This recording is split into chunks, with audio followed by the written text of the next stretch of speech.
नमस्कार मित्रांनो, आज आपण ऑनलाईन पॅन कार्ड कसे डाउनलोड करायचे ते बघणार आहे। गूगल ओपन केल्यावर सर्च बारमध्ये इन्कम टॅक्स टाईप करा। इन्कम टॅक्सची ऑफिशियल वेबसाईट दिसेल, त्यावर क्लिक करा। क्लिक केल्यावर तुम्हाला अनेक ऑप्शन दिसतील, त्यातील इन्स्टंट ई-पॅनवरती क्लिक करा। क्लिक केल्यानंतर दोन ऑप्शन दिसतील, गेट न्यू ई-पॅन आणि डाउनलोड ई-पॅन। तर आपण आज फक्त ई-पॅन डाउनलोड कसं करायचं ते बघणार आहे। तर डाउनलोड ई-पॅनवरती क्लिक करा। क्लिक केल्यानंतर आधार नंबर टाकायचा आहे।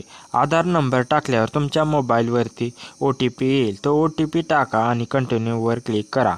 OTP व्हेरीफाय झाल्यावर नवीन पेज ओपन होईल, त्यावरती तुम्हाला व्ह्यू ई-पॅन आणि डाउनलोड ई-पॅन असे ऑप्शन दिसतील।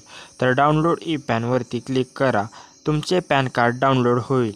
ती फाईल पासवर्ड प्रोटेक्टेड असते, त्याचा पासवर्ड तुमची डेट ऑफ बर्थ आहे। डेट ऑफ बर्थ टाकल्यावर फाईल ओपन होईल आणि तुम्हाला तुमचा ई-पॅन दिसेल।